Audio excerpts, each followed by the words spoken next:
Locked On Podcast Network presents Locked On Sports Today. The Pac-12 is shrinking by the day. Is there a path forward where the league continues? Also, the Big Ten continues to expand because the Pac-12 is disappearing, and Anthony Davis got mega paid. Today's episode is brought to you by FanDuel Sportsbook, the official sportsbook of Locked On. Make every moment more with FanDuel. Visit FanDuel.com/LockedOn today to get started. I'm Peter Bukowski, starting your day with the can't-miss stories and biggest debates in sports. You're Locked On Sports Today. Searching all major sports. Found. Let's start with the biggest story. And then there were four in the Pac-12. It's just Washington State, Oregon State, UC Berkeley, and Stanford. After, well, the rest of the conference left, Oregon and Washington are headed to the Big Ten. Arizona State, and the University of Utah headed to the Big 12. Spencer McLaughlin from Locked On Pac-12 joins me now. And Spencer, this has been a whirlwind couple days in the world of realignment, and it has been particularly devastating to the Pac-12. So let's start with the basic of it. How did we get to this point in a conference that really has had a lot of success over the years? How much time you got? Because I tell you, there are a lot of decisions that went into this. You know, at the core of all of it is greed, money, and television. The factors there, I think, were perhaps going to be too strong for the Pac-12 to overcome no matter what they did. But you go back to the Larry Scott administration, and he's, I think, a pretty low-hanging piece of fruit for people to punch at. I think he deserves that for the way that the conference was run, the disaster of the Pac-12 network, and everything that went on there, and the de-emphasization of football compared to other sports and whatnot, and just not recognizing where the market was at, not having a major media company as a partner for the Pac-12 network. That was the start of it. But then as time went on and on, USC and UCLA were not as relevant as they once were. I mean, they've only won one Pac-12 championship in their time in the conference combined, and they've only appeared a handful of times. I mean, Stanford has won more Pac-12 conference championships than UCLA has appeared in, and they've won as many as USC has appeared in. To take West Coast football started to take a hit brand-wise when your biggest television market was not living up to the billing, so to speak. And I think that perception continued to drive USC to orchestrate all this with Fox behind the scenes, to pull the strings, deceive the Pac-12, and get them to the point where, they're facing extinction. I don't really know if you can even call it, like, even if something that's called the PAC continues, it's not the PAC that it was or anything even close to it. So gross mismanagement, and inability to capitalize on a fragile Big 12 a couple of years ago. That was certainly a big misstep by George Kliavkoff and company in hindsight. They could have gone after Big 12 schools, decided not to. USC led the charge on that front. There are a laundry list of items, but to sum it up, gross mismanagement and, frustration and greed are kind of the biggest factors there. Yeah, I think you can make the case they were always at a disadvantage as a West Coast conference because you're just never going to get people on the East Coast and even on Central Time to watch a game that tips at 10 o'clock Eastern Time. That's just going to be a tough sell no matter what. So that raises the question, okay, we got some of the big name schools headed to the Big Ten, even if you mentioned USC, UCLA, not the names that they used to be, or at least not producers the way that they used to be. But so where do they go from here? Where does the PAC go from here? Yeah. I mean, the only viable option appears to be some sort of orchestrated merger with the Mountain West, because I don't know how it's financially viable given the Mountain West bylaws or logical to try and, bring over 4 to 6 members and grab a couple of American schools. I don't see how that makes as much sense as just merging with the Mountain West and becoming the Pac West Conference. I think that's the only path to continued viability where the PAC name lives. There is a real world in which the PAC just says, no, we're going we're going to just give up. We're going to dissolve. You guys can go, here are the financial obligations that you are owed. Use that money to try and facilitate your entrance into a new conference, whatever that may be for the 4 remaining schools. But I don't even know if the PAC West option is incredibly viable, because if the Big 12 decides, yeah, we do want to expand, we want to go west again, Oregon State and Washington State are going to pick up the phone and try to call them. So the options are pretty limited. There's not a big upside move that they can make. And no matter what happens, whether they find a way to add 6 to 8 schools, whether they merge with the Mountain West or what have you, there is no world I can see in which the PAC remains a power conference in football or any sport. Stay up to date all year on the Pac-12 by subscribing to Locked On Sports Today and Locked On Pac-12 on your favorite podcast app and on YouTube. Thanks for making Locked On Sports Today your first listen. Coming up, the Big Ten is taking advantage of the Pac-12, which now means the conference spans the nation. Before we get to that, the Carolina Panthers pass rush just got better. Take your first swing at betting Major League Baseball on FanDuel and get 10 times your first bet back in bonus bets, up to $200. That's right, just bet $20 and you'll land $200 in bonus bets back, win or lose.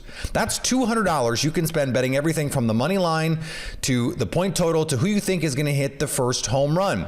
The Pittsburgh Pirates are massive home dogs to the Atlanta Braves. Seriously, FanDuel does not believe in the Pirates at all. Pittsburgh plus 215 on the money line. Of course, you can also combine multiple prop bets in a single game for a bigger payout with FanDuel's same game parlay. All on an app that's safe, secure, and super easy to use. Plus, when you win, you get paid instantly. There's no better place to bet on Major League Baseball than FanDuel, America's #1 sportsbook. So sign up today and visit FanDuel.com/lockedon to get up to $200 back in bonus bets. That's FanDuel.com/lockedon. FanDuel, official partner of Major League Baseball. The Carolina Panthers added Justin Houston to their pass rush on Sunday. The 4-time Pro Bowler turned 34 in January, but had 9.5 sacks last year for the Baltimore Ravens. The Panthers announced a 1-year deal for Houston with undisclosed terms. Coach Frank Reich and General Manager Scott Fitterer had been saying for weeks they would continue looking for a veteran to play outside linebacker in their new 3-4 scheme. I'd say they found one. The Cincinnati Bengals have signed a contract extension with Logan Wilson. Bet you thought I'd say Joe Burrow, didn't you? Anyway, Cincinnati locked up a key member of their defense for the next 4 years at $37.25 million. A third-round pick out of Wyoming, Wilson started 30 games at middle backer for the Bengals in his 3 seasons. He was an important piece of that Bengals Super Bowl run despite playing with a torn labrum. He had 9 tackles, 3 for a loss, and 1 pass deflection in that Super Bowl loss to the Rams, and he's been a key playmaker for Cincinnati's defense with 7 interceptions and 11 pass deflections from that linebacker spot. On the diamond, the Washington Nationals swept the Cincinnati Reds.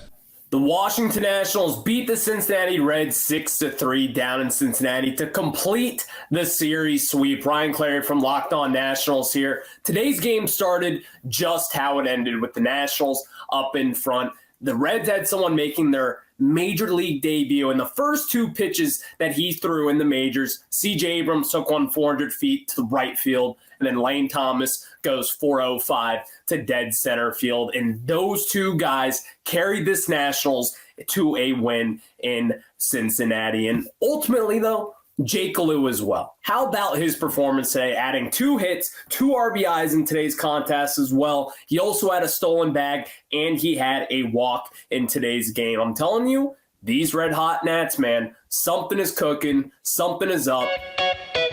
And the Texas Rangers shut out the Miami Marlins. Rangers get the sweep, but they also get some bad news on the day. Rangers win 6-0 to complete the sweep of the Miami Marlins. I'm Bryce Patrick, host of the Locked On Rangers podcast. This was a massive win for the Rangers. Their 6th straight completes a perfect homestand, but they are losing their third baseman, Josh Young, for a little while. A broken thumb on a 109-mile-an-hour liner on a very quick double play turn, but Andrew Heaney was excellent in this one. The rest of the bullpen was excellent. Martin Perez, his first bullpen appearance with the Rangers and the first since 2021. Rangers just completely shut out this Marlins team, and they head into Oakland on a 6-game winning streak. Big home runs from Nathaniel Lowe, from Marcus Semien, from Ezekiel Duran, and Adolis Garcia. They're going to need Ezekiel Duran to step up in this time while Josh Young is on the IL. The Big Ten is now the Big 18 after Oregon and UW become the latest apparent transfer. The transfer portals now apparently applies to conferences in addition to players. We'll see if name, image, and likeness follows suit. Craig Sheeman from Locked On Big Ten joins me now. And Craig, I guess NIL has always been what the teams are. They've always made their money. So that's what this is about, right? Money with the Big Ten that are now 18 schools deep, or set to be 18 schools deep. They were already working on this painstakingly crafted 16-team schedule for 2024. So now what? Now what? We got to tear it up and start over. And Peter, you're absolutely right. It's all about money, and you need to look no further than the fact that they stopped at 18, which I thought was telling, because I thought up until late last week, there was a strong chance that in addition to Washington and Oregon, they would be taking Cal and Stanford. Rumor was that all the presidents and the Big Ten really liked the reputation of the academic schools coming with them. And you notice they aren't there. I do think they are going to 20. I think they're holding a few space holders here for next year. If you look at how we've gone, last year in July, all of a sudden, UCLA and USC came out of nowhere. The announcement, they're coming to the Big Ten. I mean, there weren't leaks or anything. You know how this business is. Yeah. And all of a sudden, the announcement came. We go 13 months later. Now, you saw how fast this happened this week with the demise of the Pac-12. And now Washington and Oregon coming to the Big Ten. I think we're going to do this again next year, when Florida State this last week said, hey, we need a 12-month exit strategy to get out of this horrible TV contract. I think there's more coming. And so for the Big Ten, I think we're past the point where we start asking these questions for conferences. Why is expansion good for them? Because that's asked and answered. So how do you make this make sense? Because now you have these West Coast teams that have no relationship to the Big Ten teams in a lot of cases, although there is some Rose Bowl history. So at least you have some of that stuff built in there. There is going to be some relationships with some of these teams, but then you add in the old East Coast dregs, the Marylands and the Rutgers, and you're just sort of like, okay, how do you come away with this, with a culture that has been so essential to conferences and college football from time immemorial? How do you recreate that? A lot of it is out the window. I've heard a lot of people say this is sad. I've heard James Franklin at Penn State just today said, yeah, it's kind of sad the regional part is gone. I heard even Nick Saban say it this week at Alabama. It's sad that all the traditions are gone, although you could make a case for tradition by forget about having the Big Ten championship game in Indianapolis every year. Let's go back and have it in the Rose Bowl. Can you imagine Big Ten championship between a West Division and East Division? Let's bring back the divisions. We just got rid of them. And play it in the Rose Bowl in the first week of December.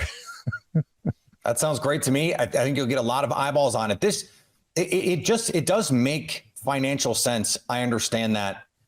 Is there going to be, do you think, a squeeze, though, on some of these middle teams? Like, at what point do you go, or bottom teams, if you go Illinois, if you're a school like that, is the Big Ten going to look at that and go, hey, we have a chance to get Florida State in here, and we really don't have room for you? Like, at what point do we start squeezing some of these other teams out, and it's just a free-for-all? I have yet to hear anybody talk that way. So I would think it would be hard to believe. Plus, remember, the Big Ten, the importance of their basketball schools. So I know football drives everything, but can you imagine, like, I'm an Indiana grad, okay? And let's say Indiana football continues to struggle and we bring all these great teams in. How are they going to win a football game?